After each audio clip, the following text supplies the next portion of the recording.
दोस्तों, आज की वीडियो में हम बात करने वाले हैं एक बेहद जरूरी डिफेंस अपडेट की, जो कि है Su-30 MKI फाइटर जेट्स के बारे में। 2024 जो कि एक ऐसा अस्थिर साल है जहां दुनिया में कई जगह युद्ध हो रहे हैं। क्या भारतीय Su-30 MKI फाइटर जेट्स, जिसे भारतीय वायुसेना का रीढ़ भी माना जाता है, क्या इसका इंजन अप टू डेट है? क्या यह बड़े युद्ध के लिए तैयार है? क्या इसमें एडवांस टेक्नोलॉजी का इस्तेमाल हो रहा है? इस प्रश्न का उत्तर जानने के लिए वीडियो अंत तक जरूर देखिएगा। चलिए शुरू करते हैं। दोस्तों, F400 सौर इंजन की आपूर्ति में देरी के कारण भारत में निराशा का माहौल है, लेकिन अब एक नई उम्मीद की किरण आई है। भारतीय वायुसेना वर्तमान में 259 Su-30 MKI फाइटर जेट्स का संचालन करती है, जो कि भारतीय वायुसेना की रीढ़ है। इन जेट्स की तकनीक लगभग 20 साल पुरानी है। हालांकि इसमें छोटे मोटे अपग्रेड हुए हैं, फिर भी इन्हें 4.5 जनरेशन फाइटर जेट नहीं कहा जा सकता। आखिर 4.5 जनरेशन श्रेणी क्या है और क्यों यह इतनी चर्चा में है, और क्यों इसके बारे में कई देशों के डिफेंस एक्सपर्ट्स बात कर रहे हैं? चलिए देखते हैं। इन सबको जानने के लिए 4.5 जनरेशन की श्रेणी को समझना जरूरी है। यह कोई आधिकारिक श्रेणी नहीं है, बल्कि टॉप मार्केटिंग टीम्स ने इसे बनाया है ताकि यह स्पष्ट हो सके कि उनका फाइटर जेट चौथी पीढ़ी के जेट्स से बेहतर है। राफेल और यूरोफाइटर जैसे जेट्स इस श्रेणी में आते हैं। 4.5 जनरेशन के विमानों में next generation radar, digital radar चेतावनी रिसीवर और इलेक्ट्रो ऑप्टिकल सेंसर जैसी विशेषताएं होती हैं, जिनका इस्तेमाल डिजिटल इलेक्ट्रॉनिक युद्ध क्षमताओं और सॉफ्टवेयर परिभाषित रेडियो आधारित नेट सेंट्रिक ऑपरेशन में होता है।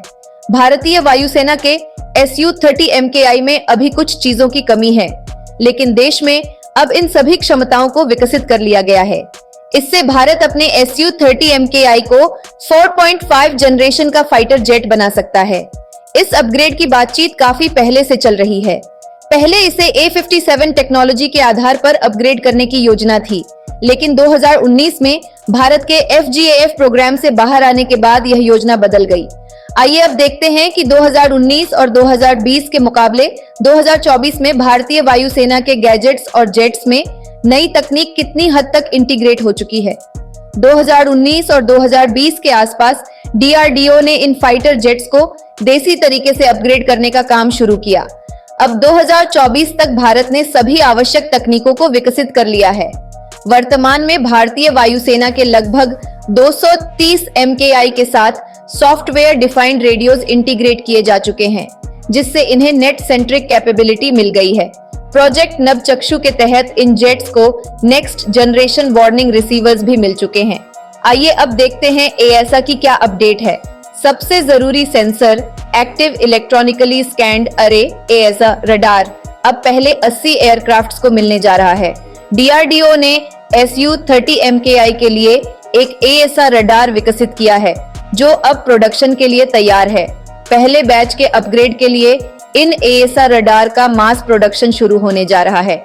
इस समय DRDO ने इंडस्ट्री को इनवाइट किया है ताकि इन EASA रडार को मास प्रोड्यूस किया जा सके। BEL और HAL की तरफ से 80 यूनिट्स भारतीय वायुसेना को सप्लाई की जाएंगी। ये 80 यूनिट्स पहले बैच के Su-30 MKI अपग्रेड में इस्तेमाल की जाएंगी। कुछ संकेत मिल रहे हैं कि इस EASA रडार में गैलियम नाइट्राइड का उपयोग किया गया है, लेकिन इसका कोई ठोस सबूत अभी तक नहीं है। अगर यह सही है तो Su-30 MKI को इंजन बदलने की जरूरत नहीं होगी, जो एक पॉजिटिव डेवलपमेंट है। पर हम इस प्रोग्रेस पर नजर रखेंगे। आपको डिफेंस से संबंधित और भी वीडियो हमारे चैनल पर मिल जाएंगी। ऐसी ही और भारतीय मिलिट्री और नए डिफेंस अपडेट से संबंधित वीडियो देखने के लिए सब्सक्राइब करें इस चैनल को। और अब हम मिलते हैं अगले वीडियो में। वीडियो देखने के लिए शुक्रिया।